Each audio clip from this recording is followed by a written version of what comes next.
Let's say that you just got a new computer and you're really excited but you don't know where to start. You have all of these different things to plug in and there's all of these different holes or ports as they're called on the back of the computer.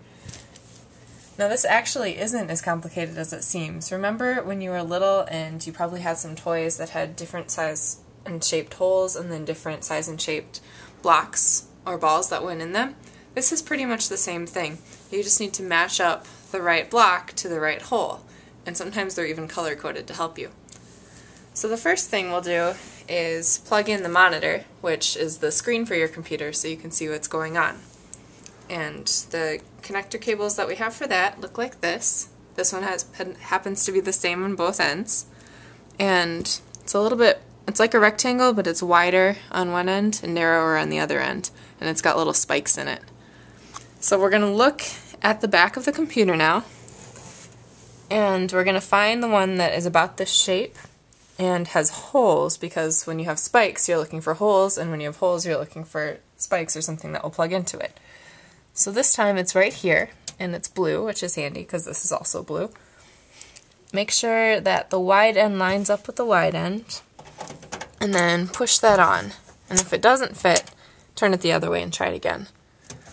This has these little screws on the sides, and that will help you screw it in so that it won't accidentally come unplugged, because that would be a pain if you were doing something and all of a sudden your monitor stopped working. So to get your monitor connected, you're going to screw that into your computer and into the monitor, and then when you're done, you just unscrew it and remove it. There you go. The next thing that I'll show you how to plug in is your mouse, because that's a pretty important thing to have when you're using a computer. And mice and keyboards can have different kinds of attachments. This one has a circle one, and some of them can be rectangles, and I'll talk about those later. So here's a circle, and it's got some spikes in it, and it's a little bit different around the edges. It's not smooth. So I'm going to look for a circle port or hole on the computer. And again, we're lucky that it's color-coded. This one's green also. So I'm going to look carefully at the inside of this and try to line it up with the port on the computer, just like a puzzle. And I'm going to put it in there. And you want to be careful when you're plugging things in not to force them, because if you put it in sideways or upside down, you can bend it and it won't work anymore. I think this is right. I'm going to gently wiggle it. Okay, and that plugged in. So my mouse is plugged in and ready to go now.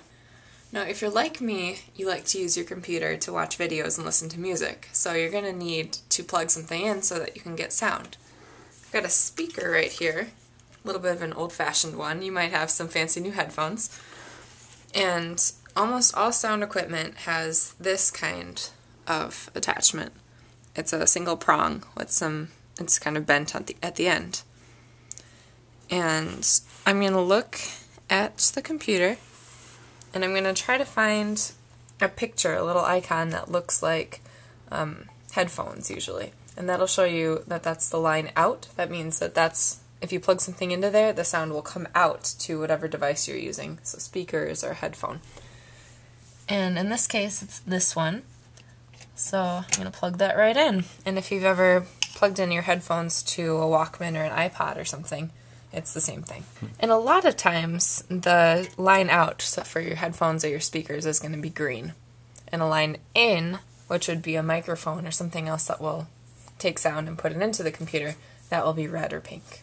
Besides the basics, like a keyboard, a mouse, and a monitor, there's a lot of other cool things that you can use with your computer, like webcams. So I've got a little camera here, or if you play computer games, there's things that you can plug in to play your games. It might be an iPod or your phone.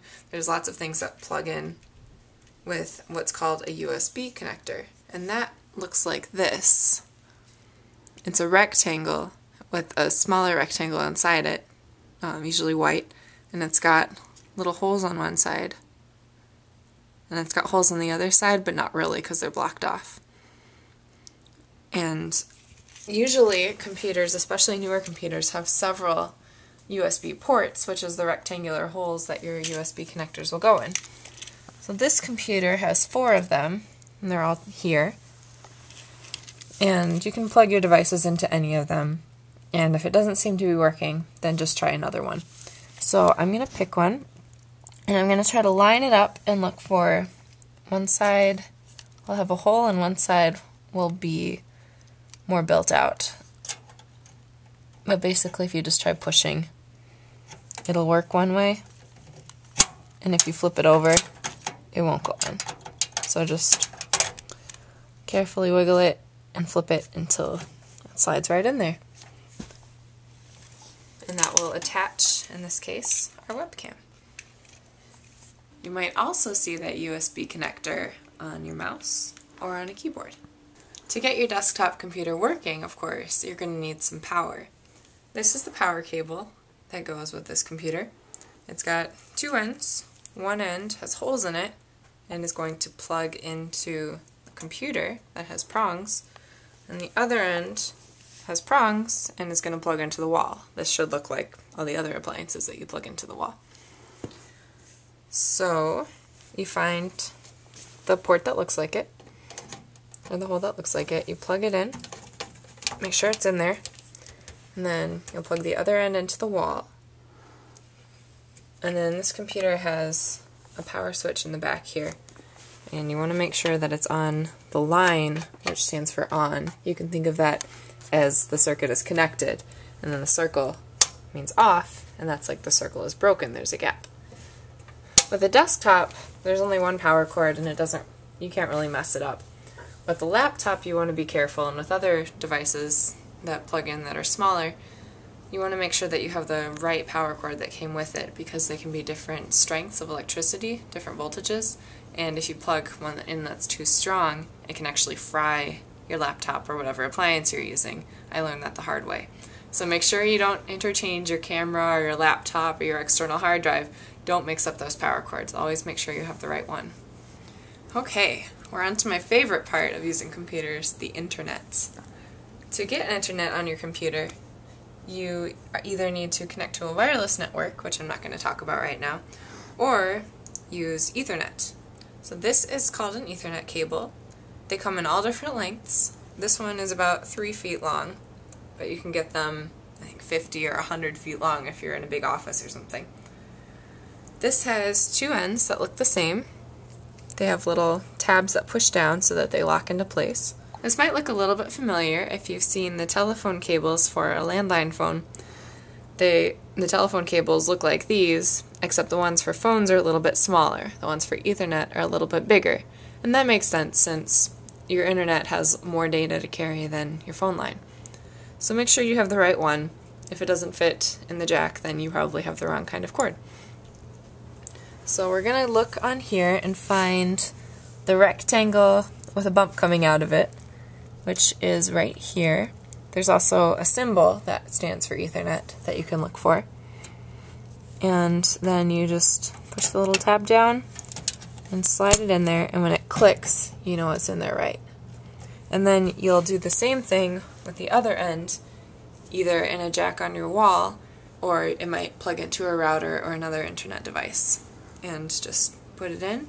Don't force it. You know, if it doesn't fit, then try flipping it or wiggling it, and wait for the click. And then you have internet, hopefully. If you have a new computer, you might be looking for a place to put it. And it seems simple, but there's actually a couple small things that you need to keep in mind. One thing is your computer tower will have a vent. Computers have a lot of moving parts that make a lot of heat, and they need to let that heat out or else they can overheat and break. So you want to make sure that anything with holes in it, which is a vent, is far enough away from a wall or fabric, well, especially from fabric or anything that could catch fire, because it's going to need to push air out and cool the computer down.